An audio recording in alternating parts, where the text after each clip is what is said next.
Hi, all. Today we're going to start talking about the Renaissance, and the place that we're going to start is in Italy. Some of you may have seen this image in the background. If you've ever visited Venice, Italy, this should look familiar to you as well. This is a huge square in Italy, and we'll talk about it more in a little bit. Today we're going to focus on talking about why Italy. Why did the why did the Renaissance in Europe start in Italy? What about Italy? And then the second question is more about, is this actually a Renaissance? And that's an assignment you're going to be looking at in a little bit. So these are some of your learning targets for today. Is the Renaissance a different time period than the Middle Ages? Historians argue that. There's some who say that it is, some who say it isn't. And then the second question, I've already mentioned already, but why Italy? What about Italy led to it being the birthplace of the Renaissance in Europe? So we should probably look back at what made the Middle Ages a distinct time period. First, we can talk about the society itself. It had a hierarchy. There were people at the top, the middle, and at the bottom, and you depended on each other. That was called feudalism. So society was very fragmented. It was very divided up. You were pretty much centered around your local manor, your local lord, your vassal, and your peasants. That was your whole life. So Europe really wasn't brought together too often. There are a couple exceptions. The Crusades, where a bunch of people and pilgrims go to what's present day Middle East or the Holy Land to try to bring that back to the Christian world. If you think about the Hundred Years' War that we talked about, where France and French people are beginning to fight together, and you needed a central government to do that. That's something different. And then same with the British. The British were trying to come together to fight within France's territory to gain more territory. Within the agricultural economy, you are pretty much centered around agriculture. Everybody is either working the fields or doing something with that crop once it's been taken out of the ground. So, yeah, I mean, you're dependent on that. With that, if anything goes wrong, like in the Middle Ages, where you have some famines and some problems with the climate, that will affect a lot of people. One of the major institutions that dominates the Middle Ages is the church. And we talked about how much your life was centered around the church and church teachings, and your festivals and the parties you would go to were usually related to the church. But at the end of the Middle Ages, we also talked about how people begin to question the church. Should they be following the church? Is the church really infallible? And they begin to ask that question because of what happened in the Great Schism. You now have several popes, and so people begin to question what's going on with the church. Should we be listening to this institution anymore? If you think about the Black Death as well and what that did to medieval society, how that allowed some peasants to break out of their role at the bottom of that feudal system. Okay, so that really takes us to the next time period, where some historians say this is a different time period. As soon as that 100 Years' War ends, or towards the end of that, you begin to have centralization of governments within England and France. So now people are beginning to feel connected to a central government. So it'd be like us in the United States, instead of feeling connected or loyal to the whole country, we'd be only or mostly loyal to our state of Illinois. I know that sounds weird, but that's the best example I can give you. People used to be locally proud of being, I'm sorry, proud of being whatever they were locally, and not necessarily connected to the whole country.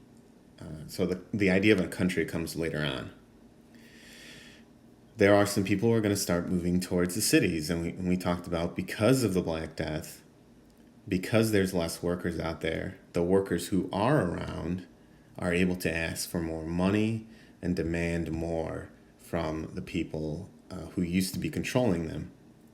Some of those workers will end up going to the cities to find jobs.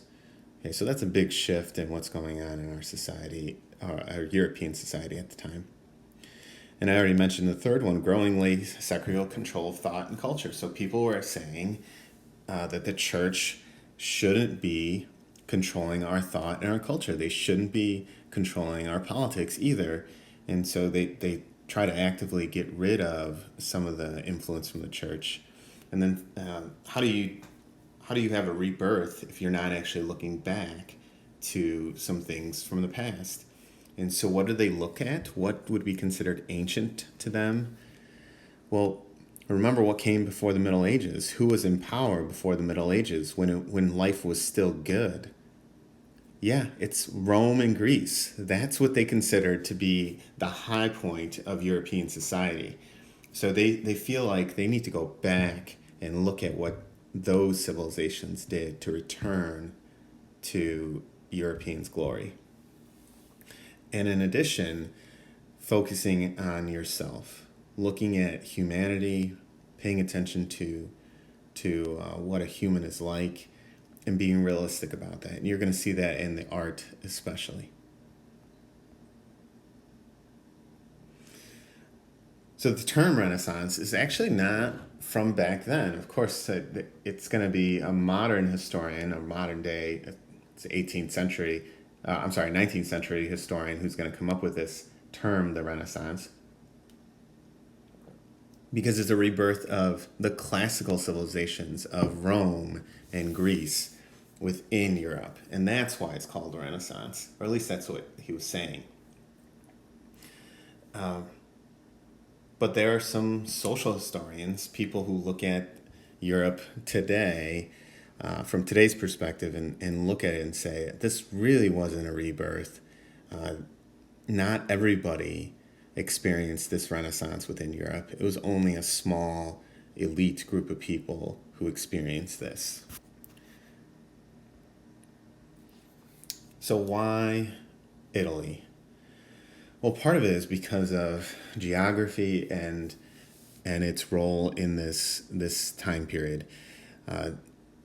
They had adopted some of the shipbuilding advances from the Middle East and from other parts of the world. Because of some of the travels that they'd done to the Middle East, they adopted some of those techniques, some of the sailing from the Middle East. And that will help places like Milan and Florence and Venice get an advantage when it comes to trade. And as a result, you will end up getting a lot more money. They're going out to China and India and bringing these goods back to Europe, and that gains them a lot of money. So there's going to be this whole nother group that's going to become wealthy, and they're known as the merchants. They're all about trade. They're bringing all these goods in from China and India. And so now you have another group of people who has gained some power because of the money that they're able to gain from this trade. So the historical nobles had over time lost some of their prestige. And so they see how much power these merchants are gaining. And so they decide, in many cases, to marry merchants. And it's kind of a mutual beneficial arrangement. The merchants want to be legitimate. And how do you become more legitimate? You marry a noble. Nobles don't want to lose their power, and money helps you keep your power. And who has the money right now? Merchant families do. So you're going to see these merchants and nobles start to marry into each other's families to maintain their power. And there's a couple of main families that you should probably know, and they're families that will dominate their cities or their city-states.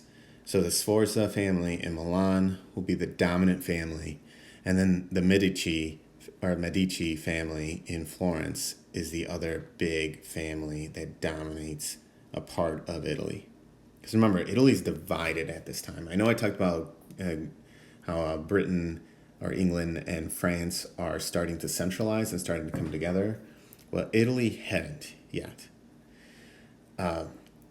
So again, these merchants are trying to become more legitimate and to show off that they have money. And it's kind of like today's celebrities who show off their money to try to show that they're legitimate people. They try to give back some of their money. You hear about like LeBron James, who donates a ton of money to his local Cleveland and Ohio areas. Well, same thing back then. You had these wealthy families, new money, who are going to try to spend money on art and beautifying their local areas. Add to that, why Italy? Well, the fall of Constantinople to the Ottoman Empire led to some people returning or leaving, whereas Greece and modern day Turkey and all that area, they leave that area and come to Italy. And they bring with them their knowledge of Greece and Rome and some of their knowledge from the Middle East. Yeah, so that's why Italy. So I've mentioned it already, but you can see on this map how divided Italy was. It wasn't the Italy you think of today. I know we picture this whole boot, but it was split up into a bunch of different republics. It's very much like Greece was with city-states, or like Rome was with different areas at certain points. So Italy is divided up, and that can be a good thing and it can be a bad thing. Locally, those families are able to control these areas. So the Medici family in Florence and the Sforza family in Milan are able to respectively control their own areas, and they're able to run those areas and show off. So how do you do that? You sponsor art, you pay for local things in the community. They also have their own armies, their own mercenary armies, to try to control these local areas.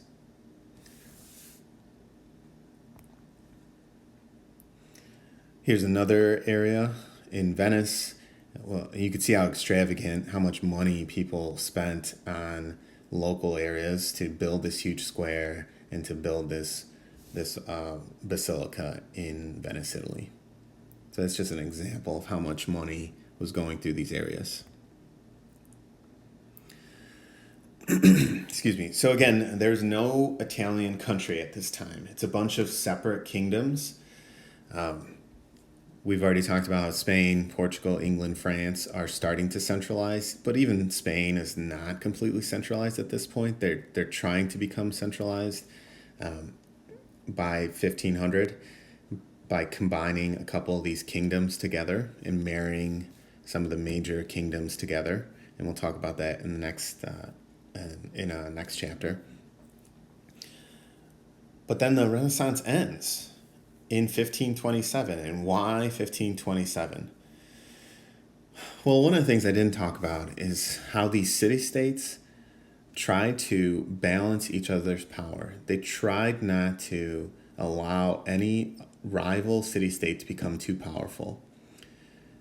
So if any, like say for example, if Florence became too powerful, then all the other city-states would combine together to kind of push back on Florence to make sure they don't to become too powerful. So that was called the balance of power. That kept all the city-states in their state. They weren't able to gain complete control over this whole peninsula. But that becomes a problem because elsewhere in Europe, people are centralizing. They're creating these bigger countries. And if you see that there's this territory that is divided, that's easy pickings. And that's exactly what happens. Charles V, also known as Carlos V or Charles I of Spain, he's actually Charles V of the Holy Roman Empire. I know that's really confusing. Same person, with two different titles. He has his army invade Italy, and because Italy is so divided, because they're separate city states, they're able to take control over uh, parts of Italy.